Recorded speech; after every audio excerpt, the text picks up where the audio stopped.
Hello, I am Judah Bernard with the Rise Creating Your Voice. I am the wisdom dialogue and the motivational warrior of the Rise Creating Your Voice.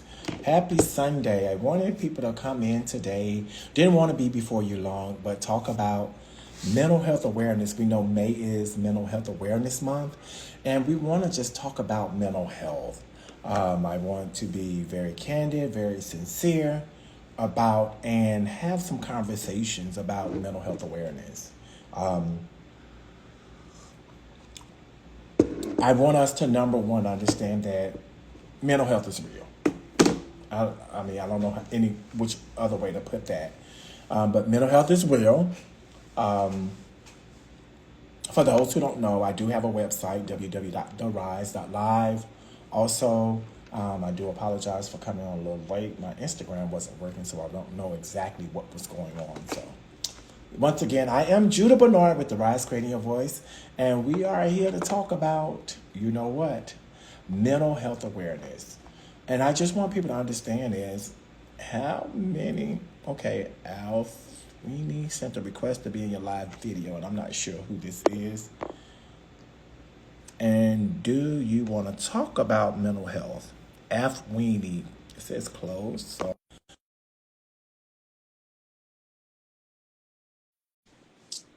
do you know about mental health and how does it applies to you? And this is a very safe space. F. Weenie, Hello, bro. hey, how are you? How how are you, Where are you bro? calling? Where are you calling from? I'm from Morocco. Morocco. Yes, yes. Okay. Can you turn your camera on? You have to leave it on. Wait, wait. Can we see your face? Hello. Hey, hey. Yeah. Hey. Yeah, we can kind of see your face, but not see your face. I'm I'm in Glam. Is it you're in dark? Yes, yes.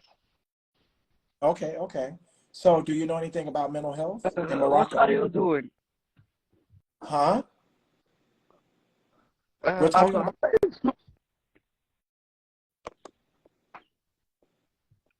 we're talking are, about mental health. are you artist?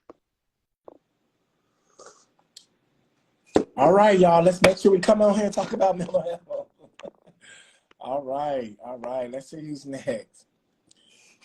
Dabbit of I don't Dabbit office. Okay, we're talking about mental health, and that's what we're talking about today. I do apologize. I want people to understand. I think you guys are coming in, but I don't see anything coming up. But I would like to thank everybody for joining. But I want to talk about mental health and what does it mean. Dabbit office sent a request to be in your live video. Dabbit, are you going to speak about mental health? We'll bring you on if you want to speak about mental health. So let me view this request.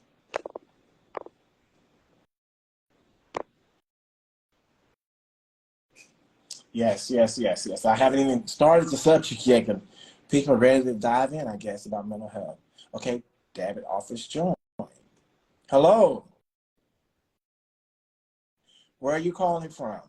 You're still downloading.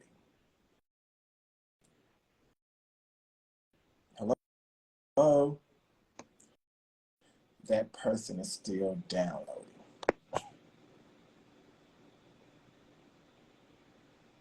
Okay, so what I want to do is definitely talk about mental health. And for those who are joining, I really, really can't see you. I don't know why my live is not acting right. But maybe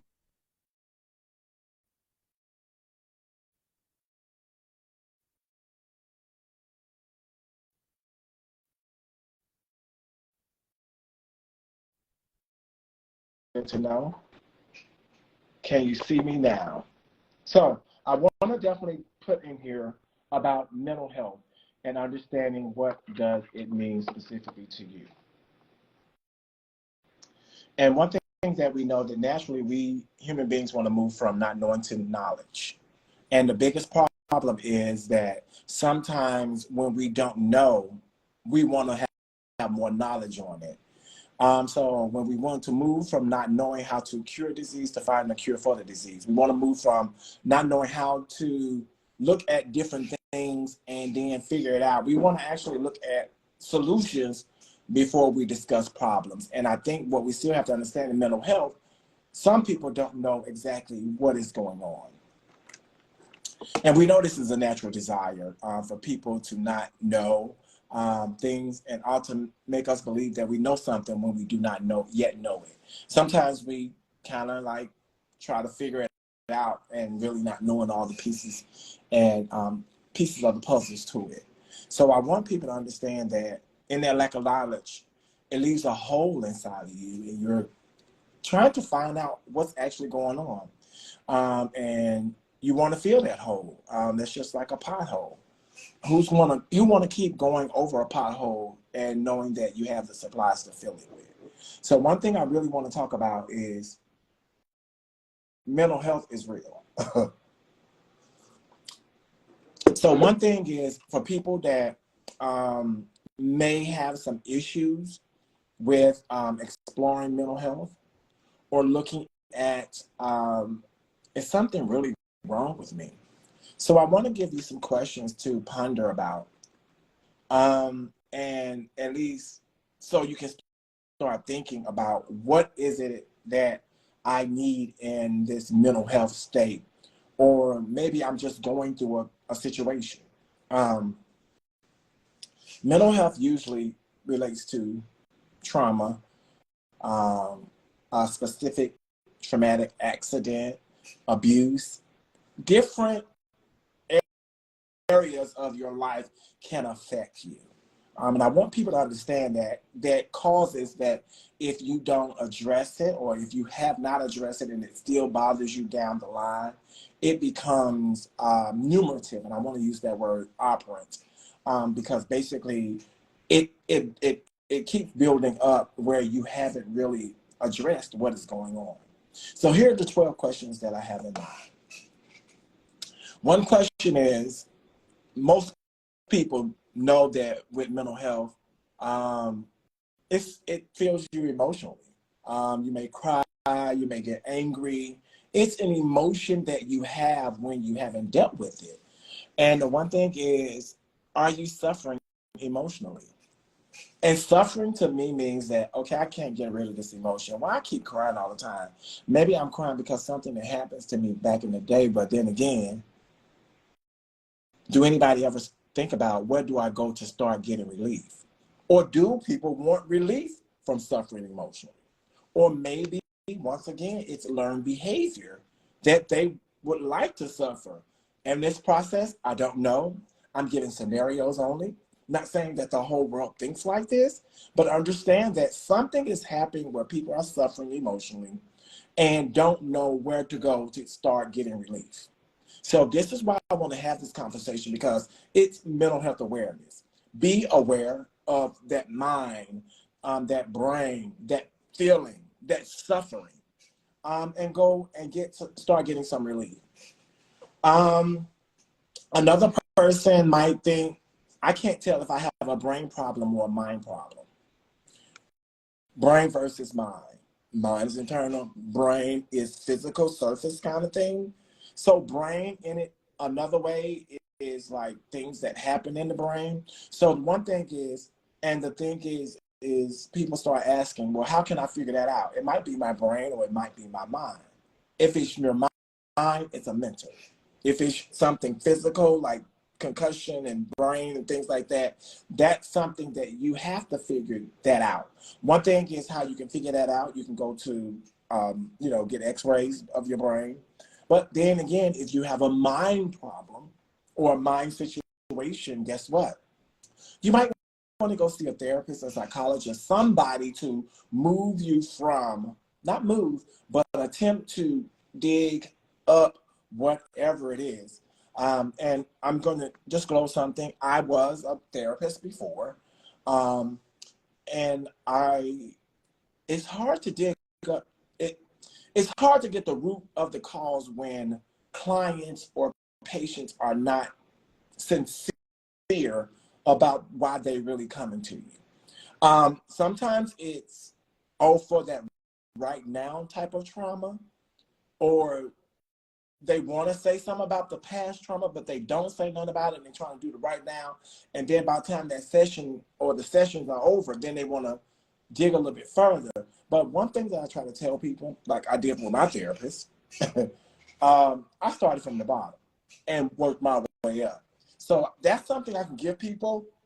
Go and find out exactly what is that trigger. Find out what that root cause is of you emotionally suffering. Go out and find it, because basically it's stuck, and you can't move it by yourself if you haven't moved it all these years. I know people, still dealing with stuff that's in their 80s, 70s, 60s, all of that. So we must understand that mental health is real, and the way to move forward, the way to recover, the way to manage mental health is having conversation about it and seeking out the professional expertise. The next thing is, who are the designated helpers out there? I just named a couple of them: psychologists, therapists, coaches, life coaches. It depends on what that is. And you have to understand they may or may not have the niche for it, or niche, whatever, however people pronounce it. But I want people to understand this is, I say this to anybody. If you're going to get a therapist, start shopping therapists or psychologists or psychiatrists as if you were buying a car. Every therapist and psychologist or whomever may not have the expertise in which you may need from your individual situation. So you must start shopping, especially when I know my therapist, like that first, couple times I changed a lot of therapists. Because basically I was like, yeah, this is not going to work. It's okay to tell them it's not going to work. I'm just going to say that. I can't see your comments, so if you guys are saying some comments, you might want to put them in a little question mark thing if you got questions too as well. So what are the differences among them? The designated helpers. One designated helper is a therapist, in which I can talk about that. Therapists help you move from the situation. Some diagnose and some assess too as well. Psychiatrists pretty much go with the psychiatric piece of it. Most of therapists, psychiatrists, whatever else they're called, they do the, I think it's DSM-4 TR now, I think, but they're from the DSM-4. Let's say that. And they assess whatever those conditions and those symptoms in is and things like that. And that's how they come up to the diagnosis. And then, so you're at the diagnosis piece. The current system is based on the idea of diagnosing and treating mental disorders. Now you have to think about, okay, am I ready for that? So I'm asking you, you say, how should I think about that? And then after you engage with a mental health service provider, you're like to receive a diagnosis of a mental disorder and be labeled in a certain way. And I'm not going to say labeled. You're going to be treated for that. But the thing is, it still depends on how you feel about what you just heard. And I think what people don't understand is, have a conversation with your therapist. Have a conversation with your psychologist, psychiatrist, and say, what does this really mean? How do I move forward? Ask some probing questions like, okay, you just diagnosed me. What's next? What do I have to look forward to? Okay. So then you got to think about what that means. People, anxiety, depression. I mean, I know it's not so tabooish as it was back in the day, but I know way back, people used to just call those people crazy. And I don't think the mental health diagnosis is being crazy or anything. It's just like you're suffering from emotions that you have not addressed. And you're going to keep suffering while you think you're crying. Why people think they're angry all the time? Why people, do different things? And I could go further, okay? So how's everyone doing today? Like I said, I can't see anything. I don't know what's going on with my Instagram. Some other thing is, one thing diagnosed you and now they put you on medicine. What about the antidepressants, the psychiatric medications, and so on? How should I conceptualize the use of these chemicals? The best way for you to conceptualize those is look them up. Making sure whatever medications that you're on currently, whatever medications that you're currently trying to, you might have some other illness or some other diagnosis with something, making sure that those things don't necessarily combat with or trigger something else. And you can look that up. They do have I can't remember the website, but they do have some information on the medications that they don't mix well together. So you can actually look that up too as well.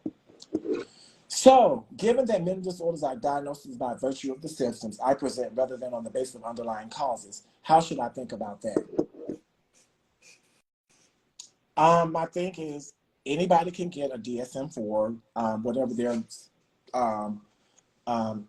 addressing the symptoms and things from, and actually see if you align with that. You got to understand that we're all a human.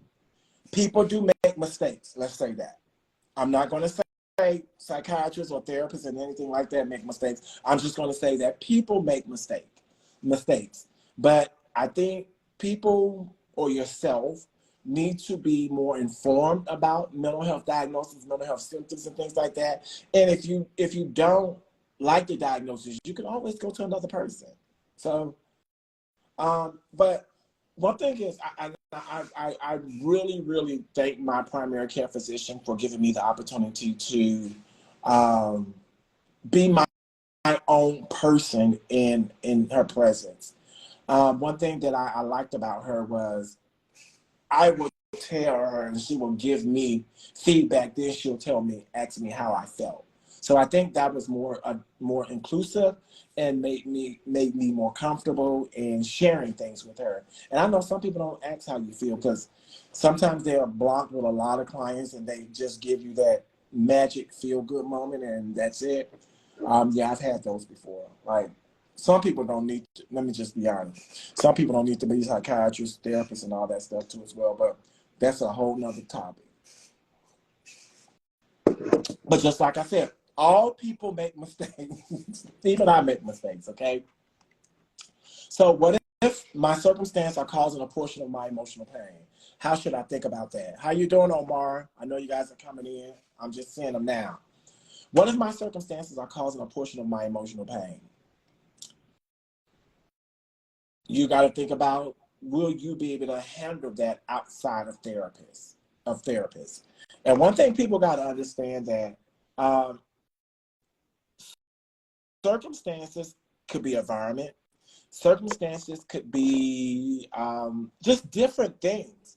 And if that's a portion of your emotional pain, what are you doing to address that emotional pain? One thing I learned in group therapy is catch it, check it, change it. Catch it, check it, change it. That was so real to me. Like, hey, if you know the circumstances are causing a portion of your emotional pain, call it out. Be like, yo, if it's your spouse, if it's your partner, if it's your girlfriend, yo, you're a part of my circumstance that is causing my emotional pain. I mean, it's time to be real, people. I mean, like for real, for real. If we just be real with each other, I think the world will go around a little bit better. But we real in love and kindness and meekness, right? Yeah. I'm drinking my soursop leaf tea. So delicious. Um, so how should you think about it? You need to think about that circumstance. Then if it triggers emotional pain, it may be a circumstance that have triggered from a previous circumstance that you haven't dealt with too as well. So you want to think about that. It's all on you now. It's all on you. It's all on you.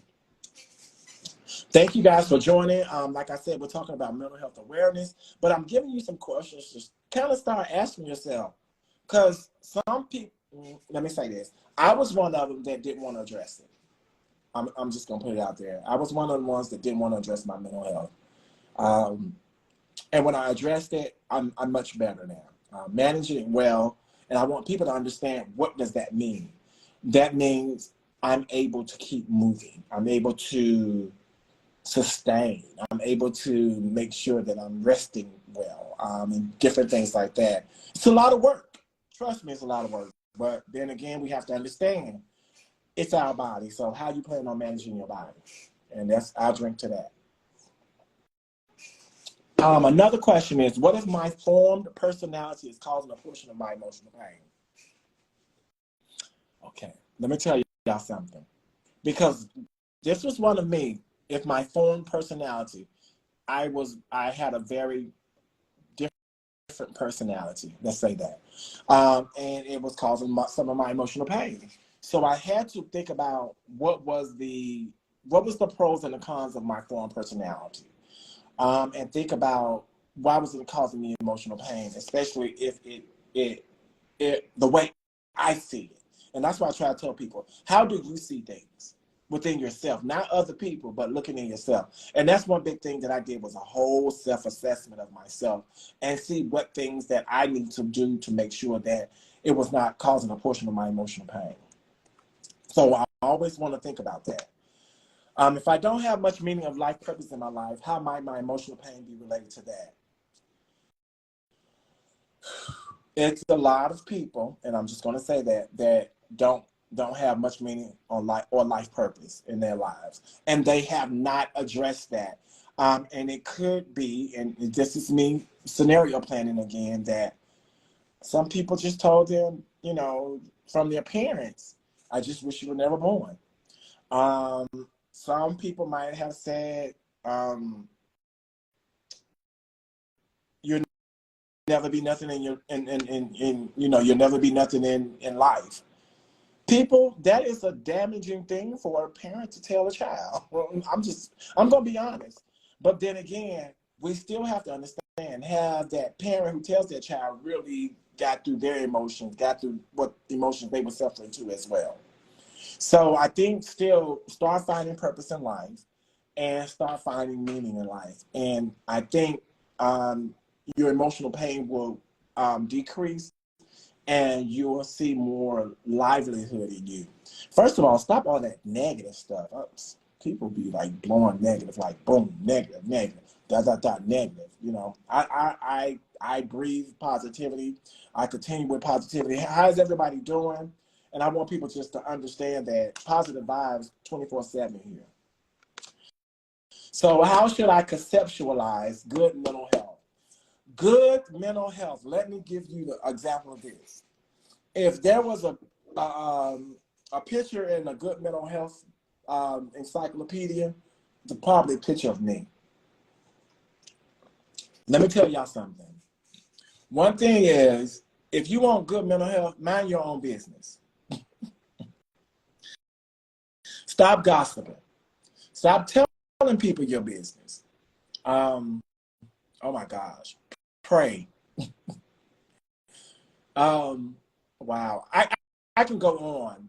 Y'all have to understand, a lot of things that we do in life and a lot of the chemicals that we put in our body, like alcohol, drugs, and all that stuff too as well, have a chemical imbalance too as well, because most of those things are depressants. They're not stimulants. Even when you use a stimulant, you're going to have a crash and burn. So I want people to understand that. Let me explain. Can I explain the? Let me explain this right quick. The human body. Let me say that again. The human body is a scientific experiment. Guess what? We all are different inside. We're all different inside. So guess what? If I eat a watermelon, I might not have an allergic reaction. But if you eat a watermelon, you might have an allergic reaction. That's why I try to tell people, stop doing what everybody else is doing. Try to figure your body out. Try to figure your mind out. Try to figure your spirit out. And most people don't take that time to figure it out because they're too busy trying to conform to society, conform to see little Johnny Blow over there doing something. So if Johnny Blow go get a limo, I'm going to get a limo. It shouldn't work like that. You know what's best for you. And I think people really, really need to think about that, doing self-assessment of themselves and really stop looking at other people and letting people tell you what to do. I think that's a good scenario. So good mental health is, yeah, I have my own spot. I got everything, you know, I chill. Um, don't be codependent on people. I'm not talking to teenagers and children, but those adults that you know seem to not address their emotional suffering usually become codependent on other people to provide emotional stability for them. And my thing is, I try to tell people, those each emotion that you have, those are your emotions. How can somebody stable your emotions when your emotions are inside? They can't stabilize your emotions. Only you can. I said what I said. So if you're looking for relationships for stabilization in your emotions, guess what? Only you can stabilize your emotions. Can't nobody make you cry. You cry because of an action or an expression somebody has given you. But you can always turn that expression off and then don't cry because basically it's still your emotion that you are emoting to someone else. Why do you think they came out with emojis? Can somebody, let me ask you something. With emojis, they send you the emoji to make you feel like something. Like when you see hearts, everybody like, oh, he sent me emoji heart. That's a feeling. Guess what? If nobody sends you emoji heart, guess what happens? You won't have a feeling. You won't have an emotion. It's simple as that. I wish everybody can get this, but guess what? If you don't, you can come to my class because I will be having one soon because we just need to learn how to get together, chill on this mental health thing, and actually just talk about it and have great dialogue about it because I don't think we are necessarily having that great dialogue and y'all get the textbook language of it and also the collegiate lesson of it. I want people to understand that mental health can be simple, but I think we think too much about it because it involves our mind and part of the brain. But people still don't get that those emotions that you're struggling with or suffering with, you have to talk about wherever it started at, which you know, coming out is, you know, just maturing. I tell people in a minute, if you're still crying at a certain age, yeah, about different stuff that happened to you when you were a child, yeah, you're still a child. And you're going to argue, you're going to whine, you're going to do a lot of things that are like a child because you're still in a childlike stage and you have not mentally matured. So I'm going to keep going. I am in a lot of pain and distress right now and need immediate help. What should I do? If you're in a lot of pain and stress right now and need immediate help, what should I do? Let me be honest with you. Please call 911. They also have the mental health crisis line is 9882 as well. You have your choice of 911. Please go and call a hospital. I know people don't want to take an ambulance. People don't want to do this and do that. Look, we can save ourselves, but we got to know how to save ourselves. It's 911 for emergency and 988 for mental health and suicide hotline. So I want y'all to understand that. I'm giving to you this for free. 911, is national. I can't say it's international. So if these are my international listeners, I really don't know what your number is, okay? This is for the United States. United States is 911 and you know the ambulance come and make sure you have an address. And if you don't, tell them a roundabout place where you are, because I know we do have unhoused people too as well. They call 911. And 988 is mental health and suicide hotline. I'm hoping this was helpful for each and every one of you guys. And if you don't, you know, go back and look at my thing. Hashtag coach here, hashtag ex-therapist, hashtag ex-counselor. I've pretty much done a lot of things where I am more than qualified in doing what I do. Yeah.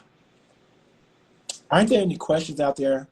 I know. Hey, Greg, grandson Matera. We are talking about mental health awareness. I know a lot of people don't want to talk about this, but definitely join in. I just, you know, did a 12-step thing. If you have the emotional suffering, go ahead and start doing those 12 things that I called out. You can go back through the live and see it. I just really want to get a conversation about and dialogue about mental health and just want people to not calm down, but get easy in talking about it. I don't think people like to talk about it. But that's my small little opinion. But I'll see, because the whole month of May, rest of May, I'll be popping in and out with mental health awareness, giving you some tips. But you know, if you're not functioning up here all the way, you probably need to go get a checkup to see what's going on. Like I said, in a traumatic way or whatever, we must still thinking about what we need every day. So if there are no more questions, we just make sure that um, that you understand, number one, any problem that you're having or your current glaring problems. Um, and are you still suffering? And if we continue to underline how little you know about mental health, or how little that you may want to be involved in mental health, we still got to understand we all have a human mind. But it's more important that we organize our thinking in such a way that smart questions get asked, and maybe, just maybe, the better answers begin to appear. Sometimes we can't function with all that cloudy stuff up there. Like I tell people, a lot of thoughts um, and rancid thoughts, you know, blurs the mind out, and you talk. I want to call it gibberish, but you don't have a direct. What's the word I want to use? You don't have a direct, organized thought. Let's say that. That's a good text I can use. But then maybe, just maybe, we can begin the answers can appear once you actually go in there and start talking to someone, and you clear up some of that. I call it fog. I call it emotional suffering. But you can just do what you need to do, because basically I want people to understand that number one is you are your own person. And number two is mental health is here. Um, and they're putting it on the forefront real easily. But then again, on that forefront, what are you doing about it? And how are you planning on addressing it? So if you like my live, you know, DM me, we'll talk. And let's just start up something, because basically we need to really, really tackle this mental health by any means necessary, all right? Once again, I'm Judah Bernard with The Rise, Creating Your Voice, the Wisdom Dialogue, and the Motivational Warrior of The Rise. And also, I just want to thank you for joining today, and all the listeners, thank you for joining. I know mental health is something people really don't want to talk about, but guess what? We need to talk about it. And why not start during May of Mental Health Awareness Month? Have a good night.